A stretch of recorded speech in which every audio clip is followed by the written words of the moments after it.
I think the meaning of life is to live. How do you know that what you see is real? How do you know that the way you view life is real? The way you live your life is real? How do you know anything is real? How do you know that I'm real right now? I don't like this one. How do you know that we are podcasting right now? How do you What are you know? How do you know we are real? Can I be happy?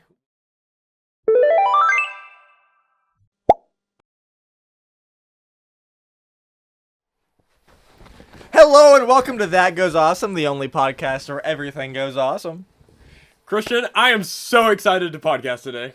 I'm very glad that you're excited. Why are you more excited than usual? I'm more excited than usual because I have something that I want to tell you. Okay. I hope you love me or something like that. Well, Are you proposing? I do love you. I think it's pretty evident that I love you, but no. Okay, so famously, last month for my video game that I played, Yeah. I played Expedition 33, right? And Cinema. really good game. And I don't think I've fully talked about it since I played the game, since I completed the game. But all I'm gonna say is, and I don't think you were expecting this going in. I definitely wasn't. I think it is now my favorite game. Really? I think That's awesome. I thought you just liked it. I didn't think you loved it. I think it's at the very least it's my favorite single player game now. That's awesome. Because I like to play a lot more competitive games usually, just because I like to play with my friends. But as a single player story game, I think it's my favorite. That's awesome. I'm very glad to hear that. After I beat it, and trust me, I had a lot of hardships trying to beat it. But after I beat it, I've watched so many YouTube videos about the story and stuff, It's so good, dude. I've been listening to the music on Spotify. No, yeah, the soundtrack is ridiculous. I feel like every other track I would ascend. Yeah. That's I saw somebody it's a good thing they made it a turn-based game because when that music kicks in, you just gotta sit there and wait your turn. You're just gotta wait to attack. Man, it is such a game going in where I did not think I was gonna like it. I mean, I thought I would be okay, yeah, this is cool, but I did not think I would like it as much as I do. But especially because of the combat and stuff, it being a turn-based RPG. Yeah, my dad hates turn-based RPGs. I love them, but he despises them. And he played Expedition 33 the same time I did, right when it first came out. And it's in his top 10 games. He's I think even for a lot of people who hate turn-based, I think having the parry and dodge system really saves it for a lot of people. And that even a lot of people who love turn-based games also kind of felt the opposite, right? There was some people who love turn-based games and were I just want to take my turn. I don't want to have to be good at parrying and dodging and stuff like that. I felt the opposite of that. I love turn-based games and was pumped that I could actually do something on the enemy's turn. Yeah, I think I fell into that first camp where it's okay, I'm not maybe the biggest fan of the turn-based style, but I thought the parrying and stuff was really cool. Yeah. And having to learn all the different moves of all the bosses and enemies you face, I thought was pretty cool. Even though it meant you at least for me who didn't do enough leveling, apparently had to fight bosses for hours, but something I learned fairly early on, there's no reason to dodge at all. I parried the entire game. The second I found out that dodging only avoids damage and parrying avoids damage and gives you an action point back, and if you parry an entire combo does a counterattack, I was I'm learning the timing. Well, there were definitely sometimes I would just dodge just because it was a hard attack to parry or something, and if I didn't feel confident or if my health was low or something, I would just dodge and then parry one of the easy attacks. But I was I think I dodged less than 10 times total throughout the game because that's insane. I was shockingly good at first at the parry, and then chapter 2 started and my parry ability went straight down, and then it started to come back up, and then near the end of the game I was untouchable. But it took some effort because there's a lot of bosses where it's just non-stop parry after parry.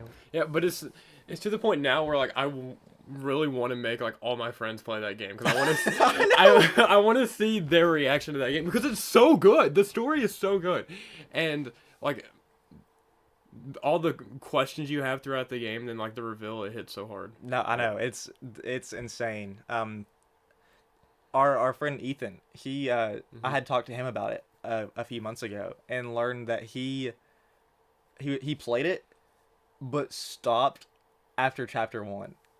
Like after the massive event that is the end of chapter 1, like act 1, he just doesn't continue playing. You know, like, that's insane. Like Dude, I feel like if it wasn't for the story, I could see why you would quit there. Yeah. But I was locked into the story. But remember also being frustrated that I had to relearn more systems because I was just overwhelmed at that Yeah. point. I really want to replay it. I think it's gonna be a good game on like the second time through. Which I also want to replay it way bad. But. I did not expect that going in that I would want to replay it. But like I keep seeing it on like my games and apps, and I'm like, man, I want to play that again. I know, like I felt the same way since I beat it.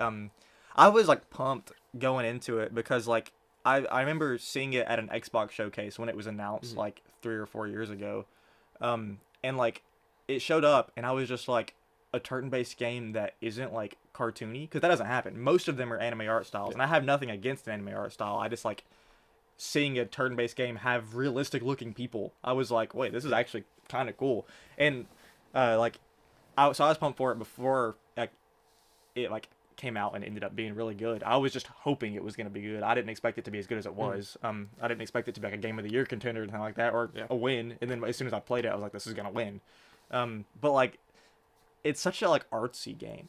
It is. Like the entire world is so cool. Like the painted aesthetic of it. Like there's like the second level where you're like in the water but not. So there's like fish floating around and like boats in the air and like seaweed floating around. Like, but you're just like on the land. Like it's so cool. Like the music is phenomenal. The characters are great. Just a good game. No, I really enjoyed it. I was excited to tell you that. Like, I'm I pumped. That's think it's awesome. my favorite game now because I'm like, man, Christian is gonna have a reaction I to know. that one. We need to get more people to play that game of our friends. I never thought when you like asked me for like certain single player games at the beginning of the year to like help your resolution, I purposely avoided saying that one because I didn't think you'd like it. I didn't think you'd get into the turn based. So I'm very glad that you played it on your own accord. What a turn of events! I know. You played it on your own accord, and now it's a favorite. That's pretty dope. Yeah. But and as you know, I have talked about this recently. I've finally beat Red Dead 2. Oh, okay, yeah. Devastating game. It's like heartbreaking. I still don't like a lot of it, but I see why people call it a masterpiece. Because as I said before on the last podcast, everything I don't like about it is another reason somebody else loves it. Ended up being great. Technically, I still haven't beaten the epilogue yet. I'm like chipping that away. Have you not beat it? Or No, I beat it. But like the main story with Arthur and everything is like I've focused on that. I really want to go back and play the first one now because I played the first one years ago, did not finish it, but like my initial reaction of playing 2 was, man, I kind of like the first one more because like the first one is more of a game. It's more like arcadey in the way like it controls and like works, and 2 is more of like a like cowboy simulator. So it's like cowboy game versus cowboy simulator, and like there's some people are gonna love one, some people are not gonna love one, that kind of thing. Yeah, I want to go back and play the first one because I've never played the first one. I'm really excited to go back and play the first one because like it's all about like John hunting down the members of the gang, and like it's cool. I think somehow it works so well, like 2 being a prequel, because you can play 1 and love 2 because you're getting the context of like all of these characters that you saw in 1. Or you can play 2 first and then love 1 later because you're seeing what happened to those characters. You're seeing John hunt down Javier, Bill, and Dutch, and it's like it's pretty dope. Like it's kind of cool. It was also heartbreaking because I actually really liked Javier throughout the main story, and like since I had played a little bit of 1, I had made it to where you find Javier, so I knew he went bad, and I was like, well, that kind of sucks. I was like, I don't. The ending is so depressing, but like I think the length of the game really works in the favor. Where like as like it feels all complete. The events happen, as like the events unfold that lead to like the gang falling out that you know about in Red Dead 1, like it's really cool to see that happen and like slowly see certain characters like start to lean towards sides. And it's also really sad because I want them all on Arthur's side because he's cooler than Dutch. I think you've said this before, but I just want to like reiterate. I think it's so cool that the art form that is video games that is like turned into, because like there's all the good games are, I mean there's obviously exceptions, but like it's usually like there's just such a good story, and like it's so cool that like there's developers are able to like make these stories throughout like these different like video games, because it's like Video games did not used to be like that at all. No, It yeah, used they to were be just like, they were gameplay only. yeah, you just load up a game and you try and hit some dots with a box or something, or Yeah. the other way around. But now it's like, okay, you load up this game and it's like you are transcended into like this whole new world, this whole Yeah. new universe, and it's like, man, it's like so cool because you can just like live vicariously through these characters and like seeing the story and the journey they go on. Like that's why games like Red Dead is like so good and people love it so much because it's literally like this entire other universe Yeah. for like the 60+ hours that you play the game. You get like a feeling you can't get from watching or like reading because you are the character that Yeah. you're playing as. You're controlling Arthur Morgan. You're making decisions for him. In Chapter 6, you get so much freedom in like whether you want to take him down a darker path or a lighter path. And it's like that's awesome. And obviously there are exceptions to this, but I think it's interesting to think about like how that is like that's mainly our generation that like sees that and like is like really involved in like video games now in that way. And it's like the older generation just does not really understand that. Except for my dad. My dad I mean, loves games. yeah, there's a exactly. lot who were like, you're wasting your time playing video games while they're sitting on their phone watching TV or something like that. It's like, Yeah. that's not different. Because it's literally like watching a TV show or watching a movie or even like reading a book, and it's just like you are put into this other world and it's just like entertainment. It's like a story. It's literally Yeah. just like reading a story, and I think that's interesting. We're gonna see like a shift as like our generation becomes the Yeah. forefront. And there'll probably be something else, some other form of media or entertainment that takes over, like when we're older. But I've been seeing a lot recently, like in the past, like it's way about the past decade-ish, that like, I think story-focused games are like being like, on a new pedestal that they were never before. Cause like there's a lot of people who like only play like Call of Duty and stuff like that, but then like stuff like The Witcher exists and Red Dead 2. Red Dead 2 got so many people to play it that don't touch single player games, and like that's cool. And it's just like every single year like there's like at least one like generational like video game. Like Expedition 33 came out, Elden Ring came out in 2022. It's like the what was, I can't even remember, Astrobot one, Yeah. and that was just a great, not a phenomenal story, but like the gameplay was awesome, and it was just like it showed that like a family friendly like kids game can still be awesome. Like it's so cool to see like single player games just kind of like yeah, because you coming think back. you think of the games as like one game of the year, like Expedition 33 winning it last year. That's just like, it's so cool that a game like that.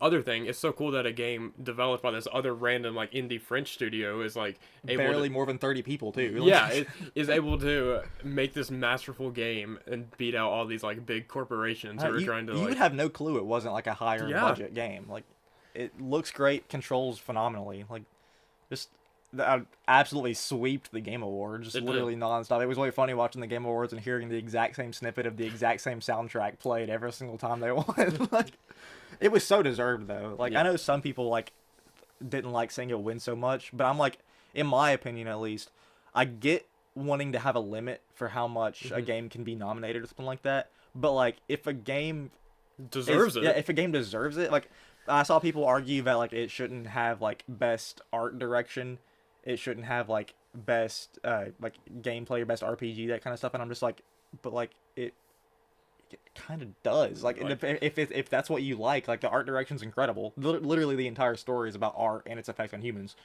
And then like I think the one thing no one doubted was soundtrack. Oh, for You sure. cannot knock that soundtrack. Even people who hate the story of that game are like, the soundtrack's incredible. If you haven't listened to the Expedition 33 Yeah, soundtrack, go do that. you need to change that right now. Have it as background music while you're listening to the podcast. I feel like it definitely would have been one of those things that we listened to like on the way to like band stuff next Yeah. semester if I was still doing It band. would. Like, And it's so cool how like just like the soundtrack is literally, it captures you the second you load up the game. Because like Absolutely. that menu music, that's like, okay, you click on that game and you want to play now. yeah, I think like I don't know how you felt about it, but most people I've talked to that have played it, and absolutely me, like the game sells you so hard in the first 30 minutes. The prologue is just so like devastating, and then It the is. second you make it to the island and all the events unfold there, you're like, well, this is gonna be cool. Like I'm already sad. It makes you care more about like the two characters at the beginning of the game more than a lot of full games that I've played have made me care about their entire protagonist. Yeah, I really like sad stories. Maybe that says something about me, but I like when there's devastation. No, I agree. Not necessarily the ending, but I like when there is a tragedy. Yeah. Tragedy. One of my favorite games ever is Silent Hill 2. It's just a horror game completely revolving around one guy, and like the town that he goes to, Silent Hill, shows you like your thoughts. Basically, it uses your own brain against you. So like the entire game is like his like emotions of like his like he's like hunting for his like dead wife who like somehow sent him a letter, and she's like in the town, something like that. And it's just like a whole game about like him dealing with his like grief and like anger and like frustration, all that kind of stuff, like going through it. And it's just like I love like just emotional like tragic tales. It's so and again, awesome. it's so cool that video games are able to take you on that journey. Yeah. Like it's something that people like even probably like 10, 15, 20 years ago would not have like it's just like completely taken over. Yeah, it's so cool. Like I love the progression of how video games have gotten. It's just a great time. I love video games, as you know. But I'm glad that you're like doing your resolution to play more. Yeah, I am too. But speaking of things that are awesome And deep. and deep and maybe sad and maybe philosophical, And emotional, philosophical. Christian, what are we doing today? So me and Jaden, in our infinite wisdom, our, Our infinite wisdom. a collective infinite wisdom, are going to find some random philosophical questions, deep questions, and answer them in our very educated ways. Because I think we're smarter than the average man. Mm-hmm. Clearly, when it comes to like our emotions and our inner feelings, we're better than everyone else. Whoa, okay. I don't know if I'd say we're better than everyone else, but we are smarter than everyone else. There we go. Yeah. Because we have a podcast. That's one of the criteria to having a podcast. When you go on the internet and like you go to upload your podcast to the interwebs, you have to like do an IQ test. That's actually only true. I forgot they made us do that. Yeah, if your IQ isn't high enough, you're not allowed to have a podcast. Yeah.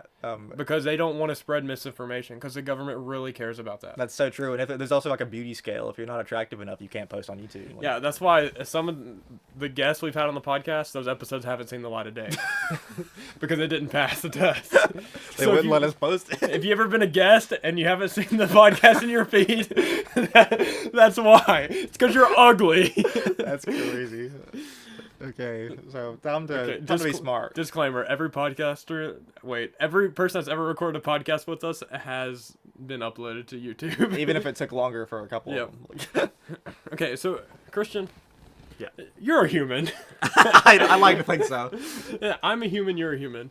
So this first deep question I have for you is, what makes us human? That's a great question. I think your like relationships and the memories you can form throughout like your life is kind of what forms you, because like everybody is their own individual person. Even if you like make your personality like to try to copy somebody else's, you're still like doing that because of you. And it's just like we're shaped by what happens around us, and the way that we take in those events is what makes us who we are. That's what makes us human. Humanity is the ability to adapt to what's around you. Okay, so there's the classifications of life, and I was trying to like find it really quick to see if so I could just like know them all off the top of my head because I don't remember all of them, but I couldn't find it. So that's like what makes life, and that's like I remember one of them is the ability to reproduce and like homeostasis, like there's stuff like that.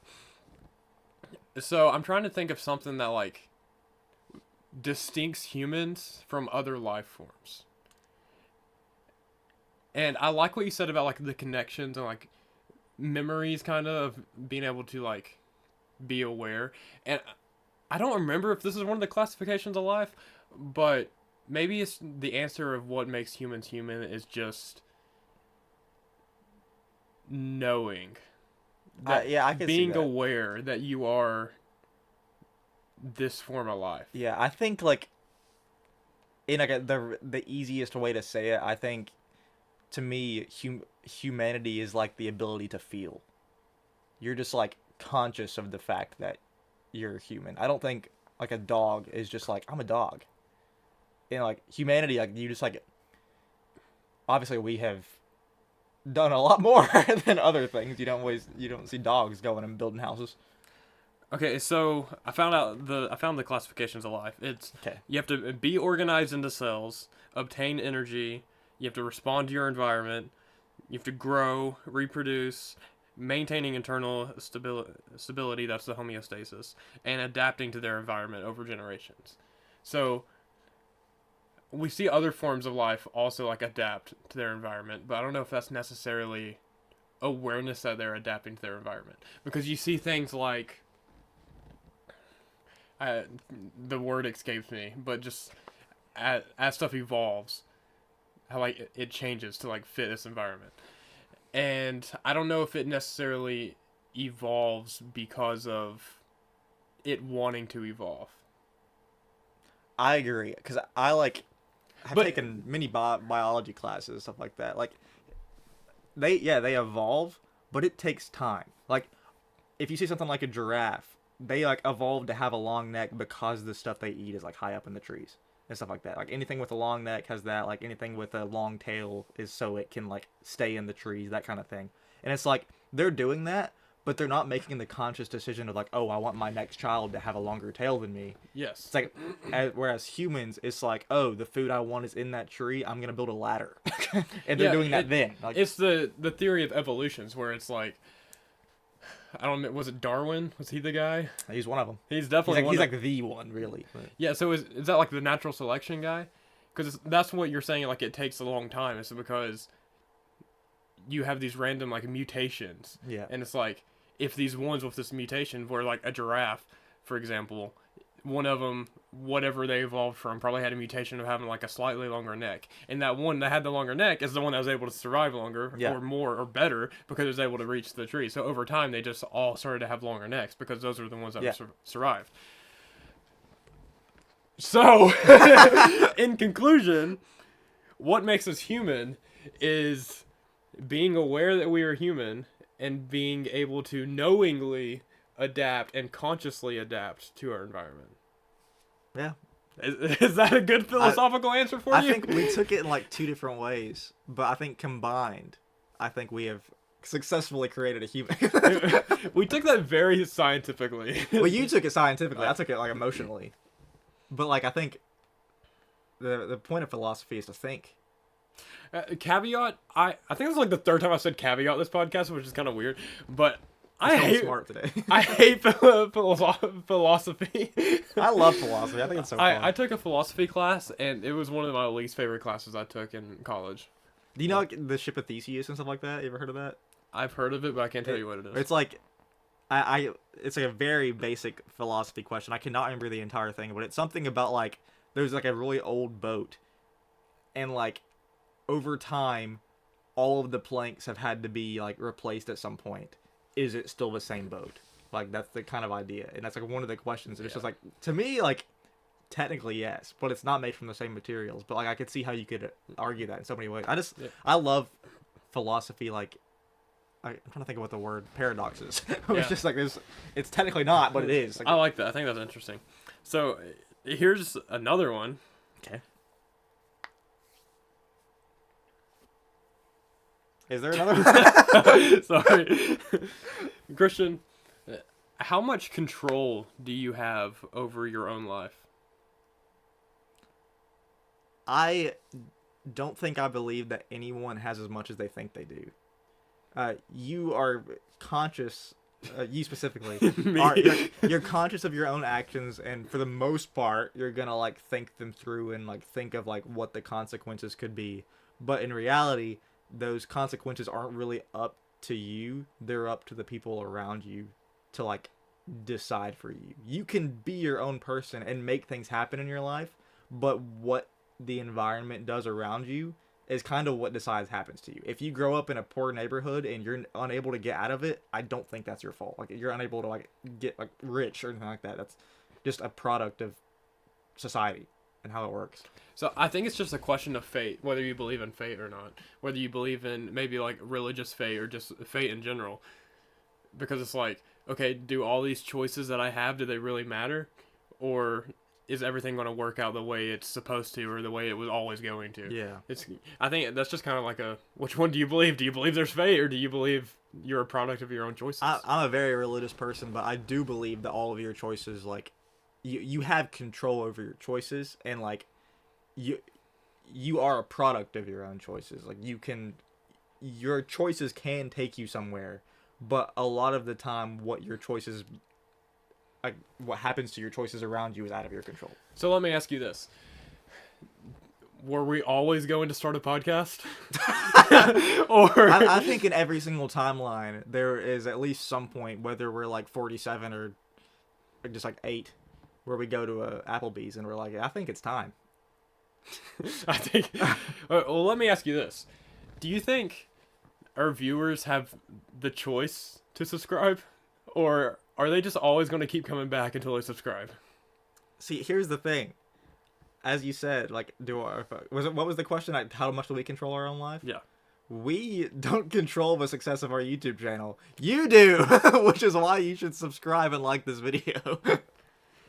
Okay, Christian, this is going on that was more about like humans and stuff, and this Yeah. is just more about this is called the meaning of life, is what these questions Okay. are. Uh-oh. So, first question: what gives life meaning? I think this is a very similar answer that I gave to the original, like, the first question you asked me, which is just like, I think it's like kind of whatever you want it to be. Whatever you feel the meaning of life is what it means to you.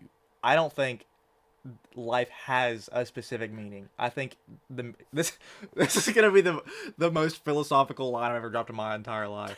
I think the meaning of life is to live. I think that's all it is. It's just like, you do what you will. Let me give you my take, and I agree that it's not going to be the same for everybody, but for me, I think the meaning of life is just to be happy. Yeah, that's a great one. For me, I mean, everything I do, I want it to result in me being happy, and I want to live my life in a way to where I'm happy with it. I want to be content with with everything I've done up to whenever I'm laying on my deathbed, which is hopefully a long time from now. But I want to make myself happy, and I want to make others happy. I think that's a good take. I think the idea that the meaning of life is to be satisfied when you die is Yeah. it's a depressing look on it, but like, because death is sad.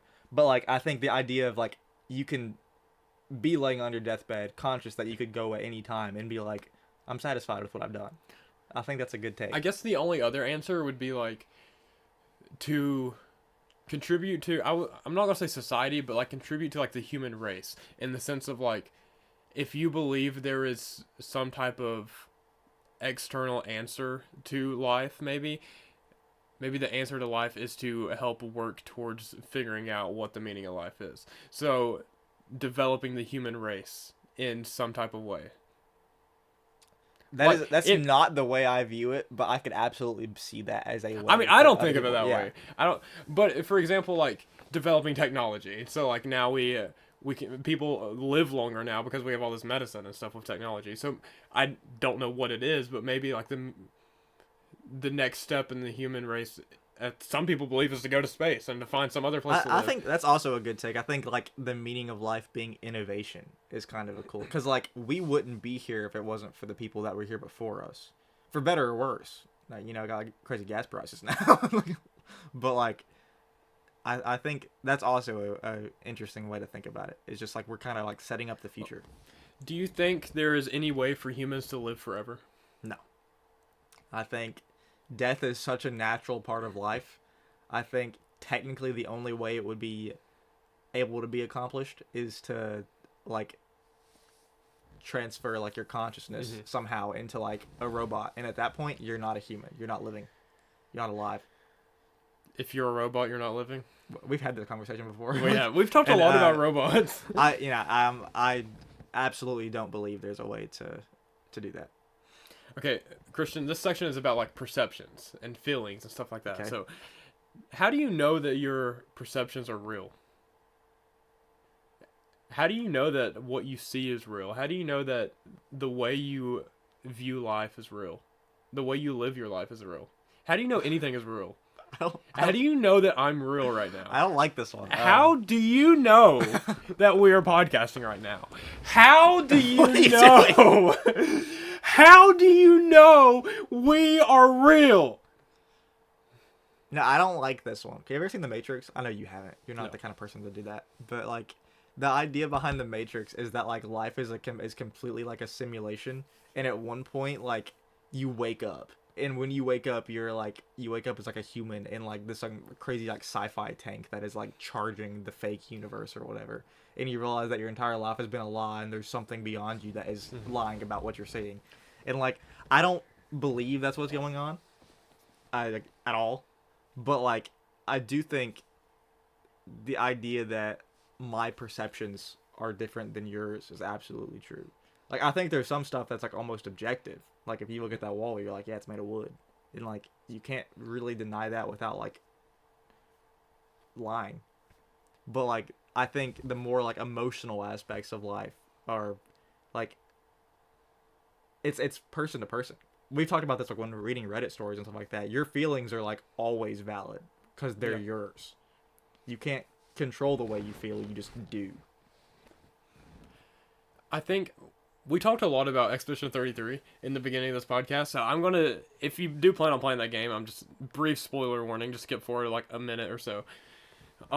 That question is really interesting when you think about that game, because the people of Lumiere, the society that you start in, none of their perceptions are real.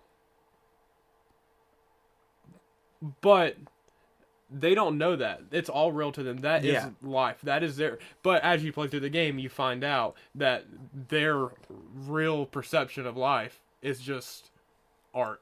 It's it's a canvas on a painting. I think that was like one of the developers' like main ideas behind it, was that like all of the stuff that happened, like it's a real world that existed, but it was in a painting, so like it sounds fake, but to all of the people in that world, that is what reality was to them. So it's like, I remember at first when like the realization came that like that they were in a painting, I was like, I don't know how I feel about this, because like isn't this entire thing for nothing? But I think the point of the game is to show you that it's not. Those were real people in that canvas that had own thoughts and feelings that gave them their life, and like it's like the point of the game is to show them. So is that what's life? Is life having your own thoughts and thinking you're real?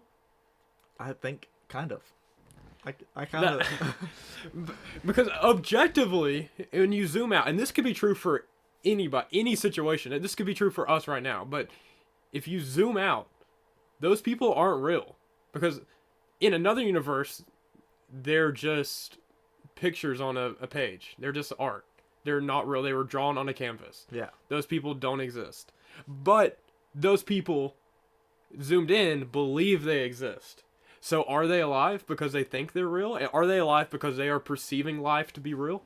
I think like one of the main points of the game was to let you know that like even though they are like they were created, they're still real.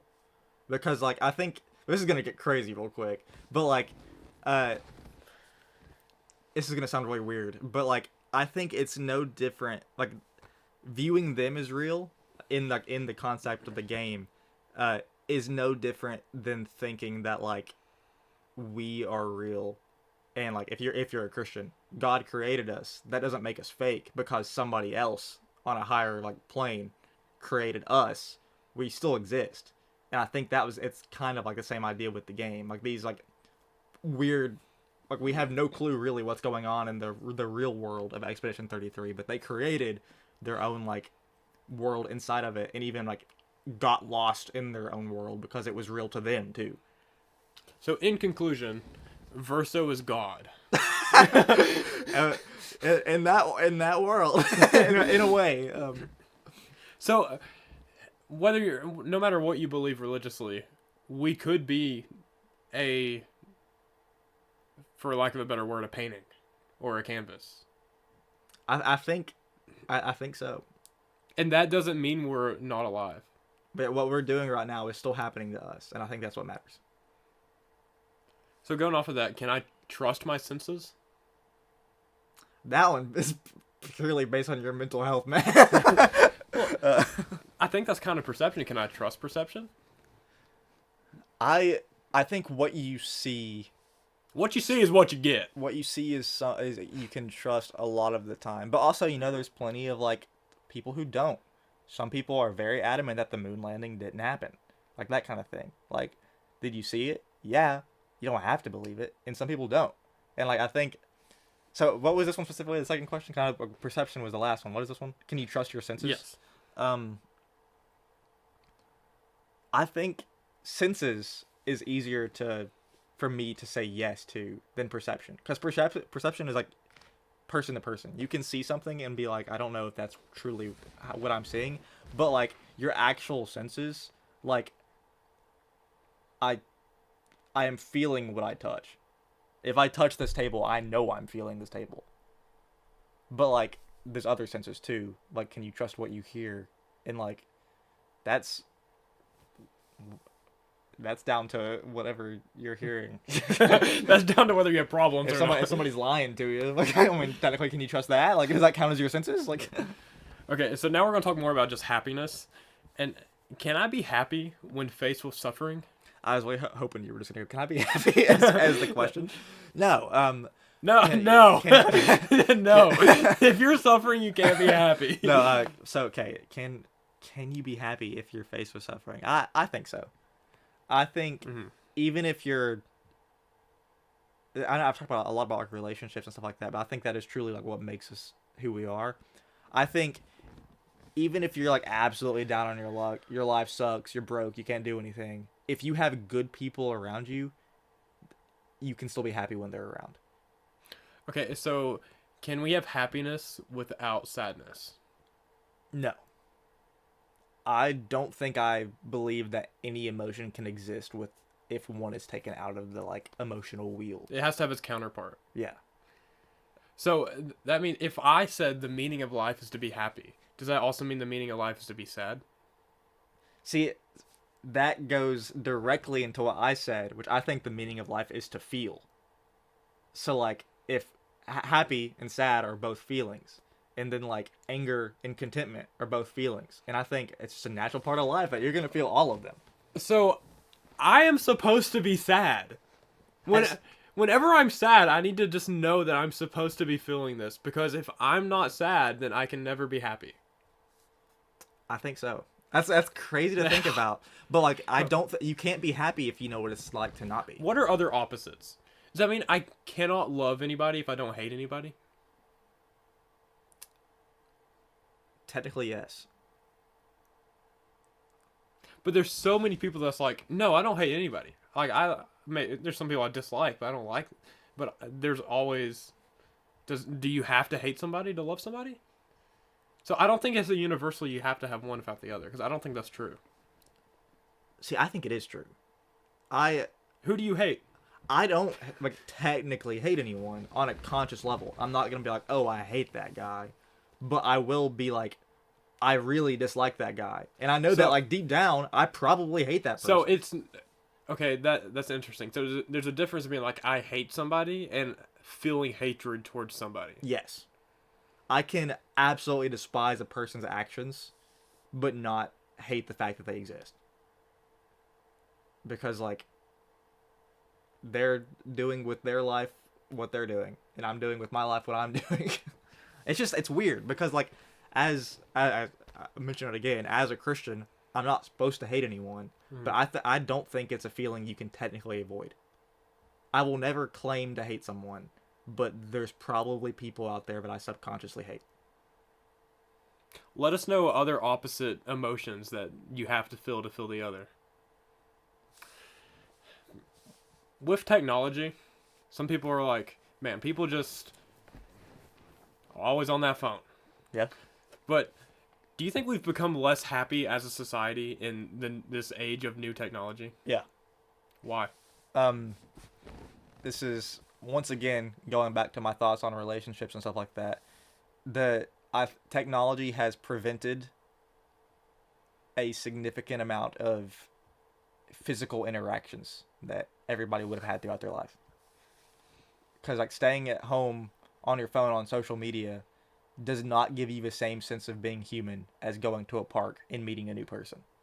No, I completely agree. No. I think it has absolutely ruined like how society works. I say that as someone who is constantly on my phone, constantly playing video games, stuff like that. Like video games do bring me happiness, Yes. but I think as a society, how much we need technology to function is what the issue is. Okay, so now we're going to talk more about knowledge. My specialty. No, it's neither one of our specialties, as we've kind of demonstrated on this podcast. Okay, I like this question. How do you know if you know something? That's a crazy one. I don't know. I don't think you can truly know. You have to go based on like on other things, which is like weird. Like I just like I think a lot of things that are taken as fact aren't. Like a lot of the stuff that we're like taught in school, we're only being taught because it has been taught for so long. And it's like it's not like that. Humans made it like that. So we're like viewing this because we're being told to view it this way. The first people on Earth would not have viewed it the same way as we do because we're not like trained to think of something as we do. Like we see society and we're like, yeah, that's just how society works. It hasn't always worked that way.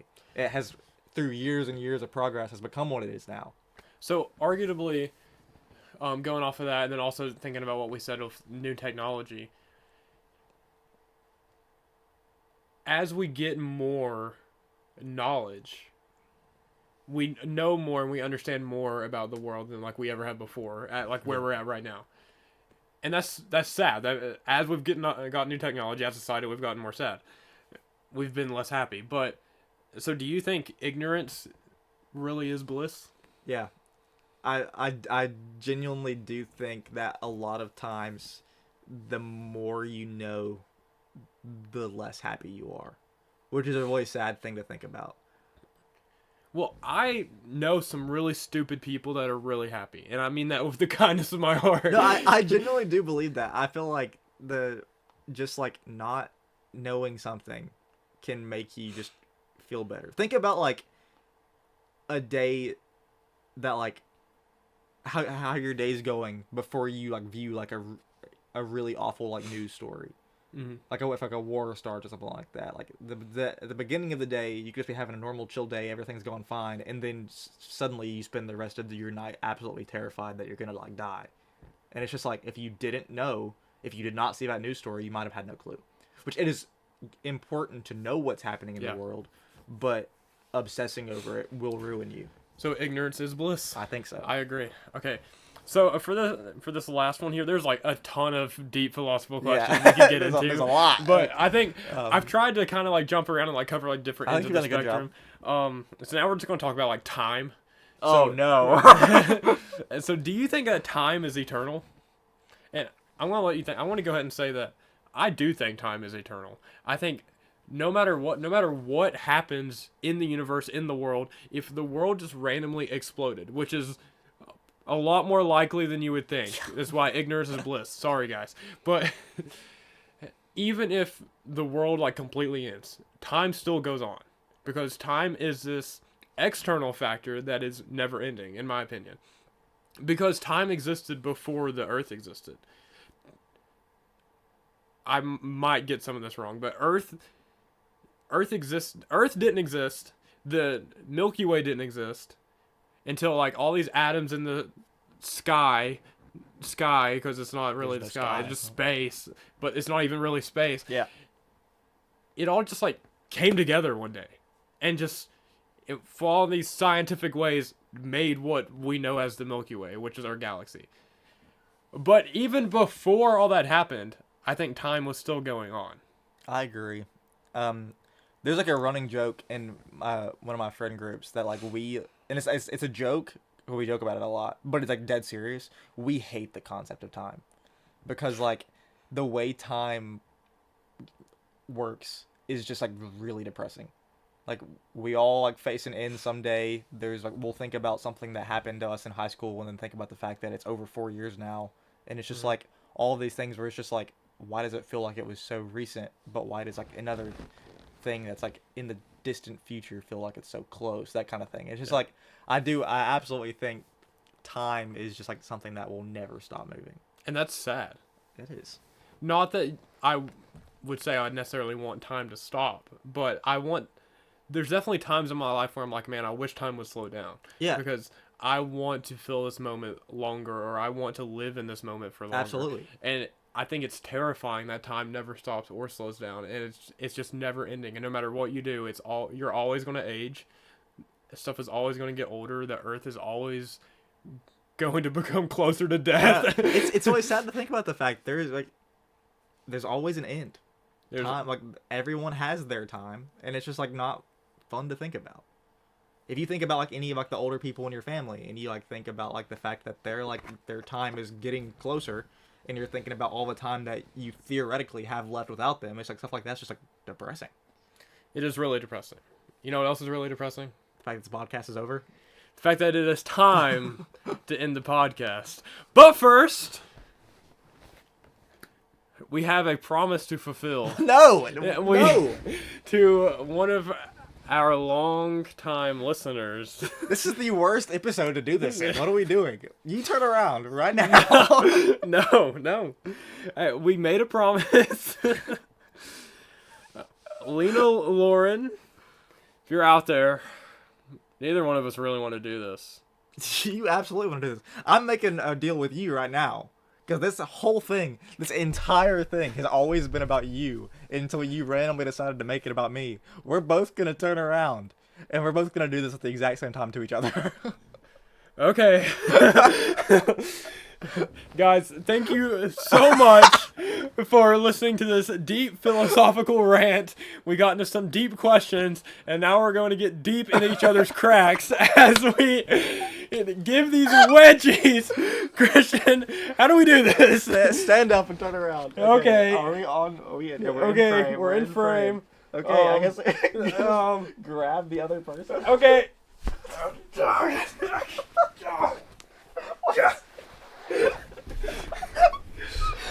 Ow! Bye, guys. Thanks for watching. Subscribe.